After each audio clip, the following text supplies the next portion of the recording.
Bonsoir à tous, il est 19h à Tahiti, 19h30 aux Marquises et 20h au Gambier. Dans l'actualité de ce mardi, une opération de solidarité à destination de jeunes filles placées en foyer s'est déroulée à Tahiti aujourd'hui. Une sortie en mer pour rencontrer la faune marine, prendre un grand bol d'air et découvrir un métier. Le Nouvel An chinois, c'est aujourd'hui. Place au cheval de feu. Les festivités ont commencé. Les lions également passent de commerce en commerce pour éloigner les mauvais esprits. Et une grande journée culturelle est prévue ce dimanche au Temple Kanti de Papeete. Pour en parler, Aline Flore, la présidente de l'association Sinitong, est notre invitée ce soir. Notre page consacrée aux élections municipales ce soir fera un focus sur la ville de Fa'a'a, les attentes des administrés pour cette ville de 30 000 habitants. Invitée également de ce journal, Mazingerley, tête de liste pour la commune associée de Faone. Elle nous parlera des projets de la liste Farutu Yatayarapu. Voilà pour les titres, merci d'être avec nous. On commence donc avec cette sortie éducative dans le lagon de Tahiti pour 5 jeunes filles placées en foyer. Une action solidaire pour à la fois sortir du quotidien et découvrir les richesses de la vie marine. Mélissa Chong, Patrick Régis. Viens à l'avant du bateau, ils vont jouer. Le soleil sur la peau, le vent dans les cheveux, cette parenthèse au milieu du lagon a conquis le cœur de 5 jeunes filles issues d'un foyer de Tahiti. Après un briefing sécurité, place à l'équipement, palmes, masques, tubas enfilés, les voilà prêtes à plonger à la découverte de la vie marine. La première fois quand j'ai plongé, ça m'a un peu étonnée de voir qu'il y avait des épaves, parce que je ne suis jamais venue ici, c'est la première fois. Et que du coup, là, j'apprends beaucoup de choses. Ça me fait plaisir de leur faire qu'elles découvrent certaines choses qu'elles n'ont jamais vues en Polynésie, alors qu'elles sont nées en Polynésie. Et ça me fait plaisir de les voir joyeuses et de voir l'émerveillement dans leurs yeux. Cette matinée, c'est bien plus qu'une simple sortie en mer, une véritable bulle d'oxygène pour ces jeunes filles de 12 à 16 ans, une action à la fois solidaire et éducative, imaginée par Christelle Auler. Et puis aussi leur faire découvrir les métiers qui sont liés à la mer. Donc en l'occurrence aujourd'hui, le métier de pilote, capitaine, le métier de guide de snorkeling. Voilà, l'idée derrière tout ça, c'est vraiment que ce soit récréatif. C'est une journée qui est organisée spécialement pour elles, en petit comité. Rodolphe saisit chaque occasion pour sensibiliser à la protection de la mer, un écosystème fragile, soumis à de nombreuses pressions liées aux activités humaines. On parle beaucoup aux jeunes, aux élèves, aux enfants de préservation, de préserver les animaux, l'environnement marin, mais il n'y a rien de mieux que la découverte de cet environnement. On peut en parler des heures, mais une fois qu'on a découvert ça nous-mêmes de nos yeux, on comprend beaucoup mieux les choses, oui. Clou du spectacle, tortues et dauphins se sont invités à cette expédition. Nul doute que cette matinée restera gravée dans la mémoire de ces adolescentes et qu'elle fera peut-être naître quelques vocations. Aujourd'hui s'ouvre l'année du cheval de feu dans le calendrier chinois, une date célébrée dans le monde entier et bien sûr à travers toute la Polynésie. La tradition veut que les lions viennent danser devant les commerces mais aussi les écoles après les vacances bien sûr. Ils viennent chasser les mauvais esprits et apporter chance et fortune. Ismaël Tayata, Jérôme Lee. Timbales, tambours et même pétards n'incommodent personne. Au contraire, ils sont les bienvenus. C'est un grand nettoyage qui se déroule en ce moment même. Les lions sont déjà au taquet. Quand ils viennent danser, on a l'habitude, c'est dans la coutume, de leur donner des enveloppes rouges. On fait les vœux de tout ce qu'il va nous apporter de bon pour l'année 2026. Chacun voit comme il veut, superstition ou pas, mais c'est des croyances dans les traditions chinoises. La danse des lions aura duré près d'une demi-heure. Chasser les mauvais esprits demande une sacrée forme physique. Michael et sa troupe s'entraînent 3 fois par semaine pour tenir le rythme. C'était pas facile, il fallait monter tout en haut, il fallait descendre en marche arrière, il y a tout un rituel à respecter, il faut bien purifier tout le Sinitong. Voilà. Ici, pas question de démarrer l'année sans la danse du lion. Chaque rangée du magasin est passée au peigne fin. je me sens très rassuré. Justement, la danse du lion, ça amène à la prospérité, ça va chasser les mauvais esprits. Et puis on va commencer cette année sur un bon pied, quoi. Surtout, il y a pas mal de gens de notre famille par rapport au signe. Donc cette année, il faut faire quand même assez attention. Donc voilà, c'est bien de commencer, de faire les choses bien par rapport à la culture, par rapport aussi au business, tout ça. Les représentations s'enchaînent, ils ont à peine le temps de souffler, un devoir qu'ils prennent très au sérieux. C'est une très longue journée qui nous attend là, toute la matinée et l'après-midi, on est full. Voilà, plein de démonstrations, plein de prestations. C'est bien, ça fait penser que la culture chinoise, voilà, elle est bien vivante en Polynésie française. Les lions de l'association Wenwu Tahiti auront assuré le spectacle et le nettoyage dans plus d'une trentaine d'enseignes, des écoles, des sociétés et des commerces de Tahiti. Et pour en parler, la présidente du Sinitong, Aline Fleur, est avec nous. Bonsoir. Bonsoir. Alors, quel est le programme des festivités ? Alors, le programme, on l'a débuté aujourd'hui par l'ouverture du jour de l'an chinois avec la danse du lion. Donc, début d'année, il faut chasser tout ce qui est mauvais. Donc, nous continuerons nos festivités. Dimanche 22 février, ce sera la journée culturelle. C'est une journée très attendue par la population. Donc là, on pourra voir, la population peut voir des démonstrations, des danses, des démonstrations d'arts martiaux. Donc il y a de la calligraphie, de la culture même, et de, comment on appelle ça, la nourriture pour le vent, tout ce qui est à manger, donc c'est prévu. Voilà. À quoi peut-on s'attendre pour cette année du cheval de feu ? S'attendre à beaucoup de choses. Bon, c'est une année explosive, donc on peut dire. Donc, avec un cheval qui est fougueux, qui a de l'audace, qui est indépendant. Donc, ça y va, quoi. Donc, mais avec l'énergie du feu, ça rend beaucoup plus énergétique, dynamique. Donc, les tendances vont être explosives. Alors, pour ceux qui restent chez eux, aujourd'hui, quel rituel faut-il suivre ? Avez-vous des conseils à donner ? Et le rituel, bon, en fait, certaines familles, aujourd'hui, sont végétariens aujourd'hui. Rien qu'aujourd'hui, donc, ils ne mangent pas de viande, c'est par respect. Donc, mais d'habitude, on conseille aux familles, aux personnes de ne pas se disputer, de ne pas se mettre en colère, aux enfants de ne pas faire de bêtises. Donc voilà, c'est pour disons que pour commencer une année dans la joie, dans la paix, dans la tranquillité.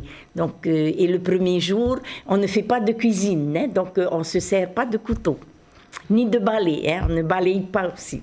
Bon, ça, ce sont les traditions. Est-ce que ces traditions sont toujours suivies par la jeune génération ? Non, il y a des personnes de notre génération, donc il y en a certains qui le suivent, bon, donc c'est pas tout le monde. Pourquoi c'est important de perpétuer ces traditions ?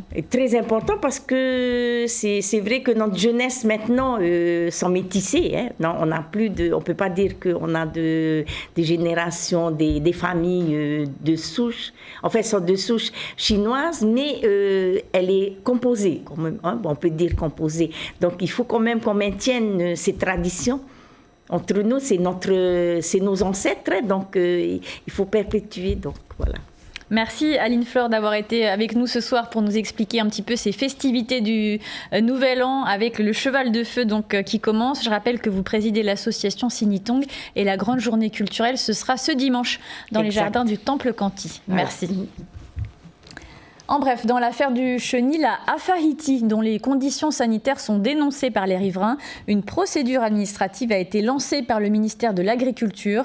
L'installation s'est faite sans les autorisations nécessaires selon le pays.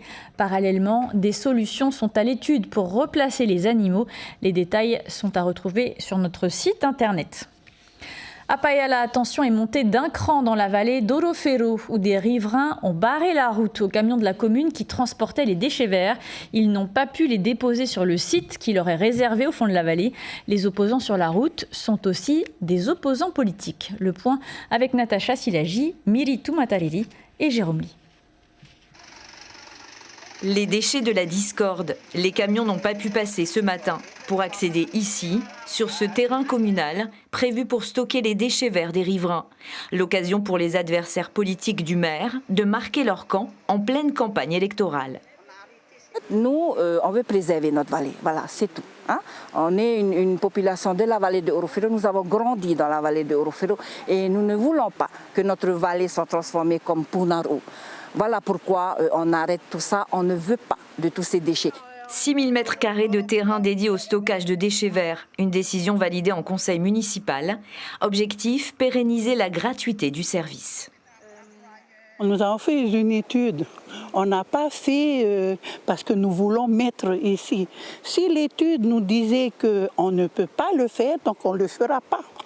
Donc suite à cette étude-là, il y a eu cette validation. Le transport des déchets verts est donc pour l'heure suspendu dans la vallée d'Orofero.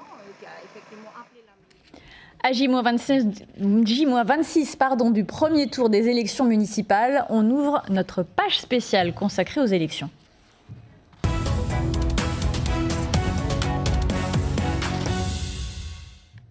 Zoom ce soir sur la commune de Fa'a, où vivent près de 30 000 habitants. Entre les hauteurs aisées et le littoral défavorisé, les administrés attendent beaucoup en matière de jeunesse et de sécurité. Rohan Potoru et Mirko Vanfo sont allés à la rencontre de la population. 30 ans déjà que mamie Elvina confectionne des bouquets sur cette place de marché en bord de route. Un lieu qu'elle affectionne pour son prix et la proximité avec sa clientèle. Seul bémol, les nuisances sonores de la circulation. On aimerait bien avoir un joli marché comme Punavia et je sais que ça va monter le loyer, hein, c'est tout à fait normal. C'est tout ce que je veux, l'endroit où je travaille. Et pour le moment, on est quand même contente d'avoir ici. Il nous a donné quand même des années notre garde-manger. Dans le quartier de Hutuarea et dans d'autres servitudes, les chemins d'accès ne sont pas praticables, encore plus par temps de pluie et en soirée. Heirani et sa famille attendent depuis des années de nouveaux équipements dans ces domaines. Moi, j'aimerais bien qu'on améliore les routes dans le chemin et aussi ajouter encore plus de lumière dans le quartier. Quand il pleut, ça fait plein de trous. Après, les lumières, c'est pour nous en tant qu'habitants dans le quartier et pour notre sécurité à nous aussi. De son côté, l'association Hutuarea milite pour des accompagnements ciblés de la jeunesse et des personnes âgées. Elle souhaite des centres d'accueil pour répondre à leurs attentes. Ça fait créer de l'emploi dans la commune et en même temps, ça fait occuper des personnes comme les personnes Matariapo, ça occupe aussi la jeunesse et les former cette jeunesse de demain. Si vraiment on veut avoir des hommes et des femmes debout pour demain. Après un an et demi sans glace, la coopérative de pêche de Veitupa reprend espoir avec l'arrivée d'une nouvelle machine, 4 millions de francs d'investissement de la commune. De son côté, le président rassure ses pêcheurs, le prix de vente au kilo restera inchangé. Pour les pêcheurs licenciés, ils ont leur licence de pêche, je donne à 12 francs le kilo. Ceux de phare, de l'extérieur à la phare, je donne 15 francs le kilo. Et pour les particuliers, 30 francs le kilo. Dans un mois, les ventes de glace seront à nouveau ouvertes, un soulagement pour la vingtaine de pêcheurs du site et les particuliers habitués à s'approvisionner chaque semaine. Et la candidate invitée ce soir est Mazingerlet, tête de liste pour Faoné sur la liste Fahotuya Tayarapu, soutenue par aucun parti politique. Bonsoir. Alors, un éboulement récent a bloqué la route de ceinture à Faoné après les pluies intenses. La commune donne un avis pour les permis de construire et les terrassements. Comment peut-elle agir pour sécuriser les aménagements et donc la route? Tout à fait. Donc, dernièrement, pendant les grandes pluies, Faoné a été victime d'un éboulement aussi, mis à part ces celle de Haïti. Et donc, la commune intervient en remettant des avis de terrassement et ce qui s'ensuit. Mais le bémol qu'il faut retenir, c'est aussi faire appel à nos services de la TP, parce que nous avons des arbres qui rendent les routes aussi dangereuses. Je rappelle la Faoné dernièrement, nous avons retrouvé une voiture sous un grand arbre et cela a provoqué une grande circulation et la route a été relâchée qu'à partir de 16 heures. Et donc oui, il est temps que la commune aussi intervienne, se retrouve autour d'une table avec les services du pays pour pouvoir certainement sonder les parties les plus fragiles dans nos secteurs.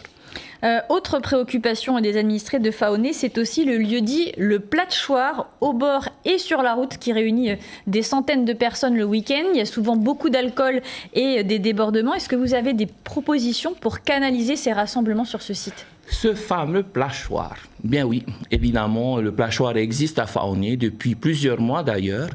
Depuis plusieurs mois, des parents sont en détresse, Lucille. Des familles sont en détresse parce que nous retrouvons certainement du carbas sur les hauteurs du Platchoir. Nous retrouvons certainement de la drogue et surtout de l'alcool. Il y a eu des rencontres avec les autorités du pays, avec les forces de l'ordre et la commune.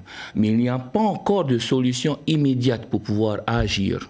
Est-ce qu'il faut empêcher les rassemblements sur ce site-là ? Tout à fait. Alors, je n'ai pas peur de le dire. Moi, je suis pour fermer le Platchoir, mais pas fermer pour fermer seulement. Fermer et surtout trouver une solution. Je garde à l'esprit que le carbas est un hobby. Ma passion, moi, c'est le volley, c'est le himenitumu. Pour certains, c'est le carbas. Et je respecte ce choix. Et donc, il est temps certainement de regrouper ces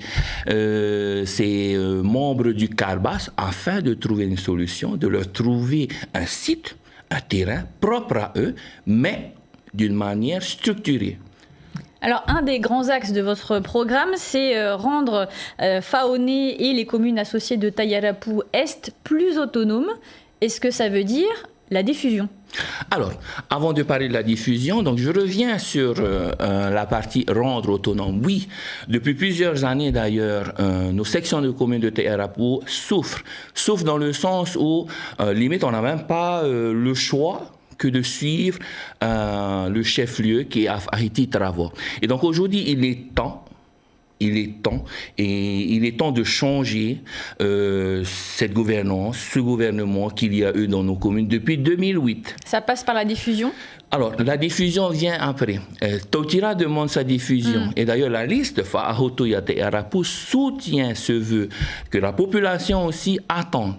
Et donc, on ne vend pas du rêve. La population de Tautira souhaite la diffusion. Fa'ahoto Yate Arapu suit et soutiendra jusqu'au bout cette diffusion. Mais pas pour Faoné tout de suite. Alors, Faoné, je pense qu'il n'est pas encore temps de prôner la diffusion. On va commencer par cette autonomie que l'on nous promet de nous remettre afin que les élus de Faoné aient plus de pouvoir pour décider chez eux, de pouvoir intervenir à n'importe quel moment, n'importe quel jour, n'importe quelle heure auprès de ses administrés. Merci beaucoup Mazi Ngerlé d'avoir accepté notre invitation ce soir. Je rappelle que vous êtes tête de liste pour la commune associée de Faoné pour la liste Fahotu Ya Tayarapu menée par Willy Chungsaou. Merci. Maruru. Et demain matin en radio, la suite des candidats à Papara seront reçus. Béatrice Flores-Le Gaillic et Mike Tessier seront en direct à partir de 7h dans la matinale. Et c'est ainsi que se referme notre page consacrée aux élections municipales.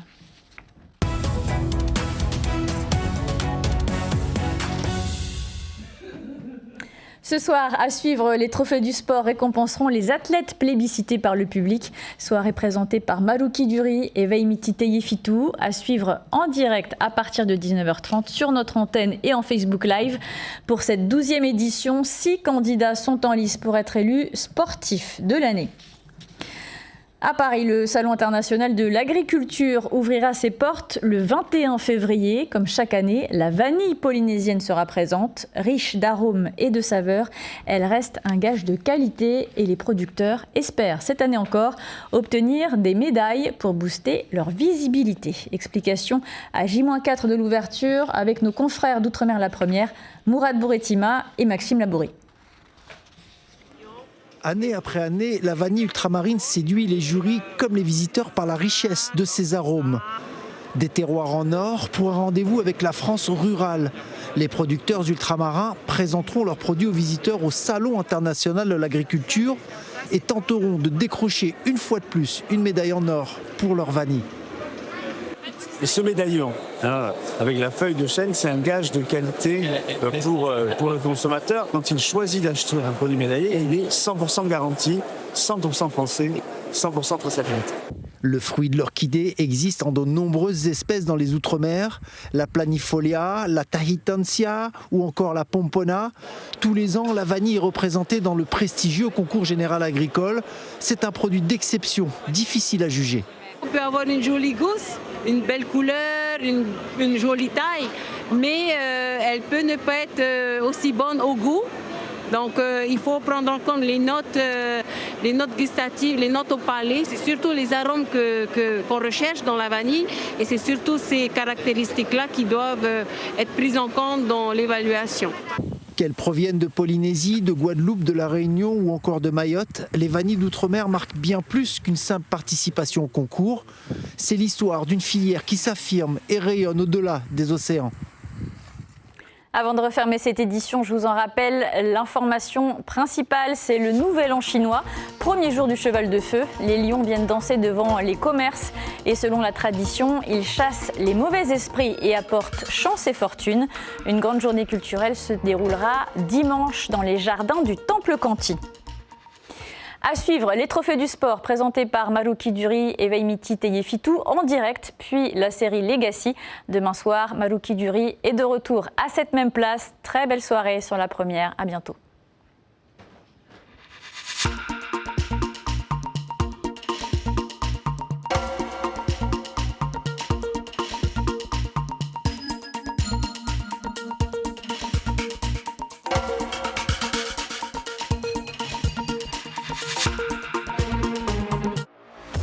Retrouvez toute l'info sur WhatsApp en scannant notre QR code.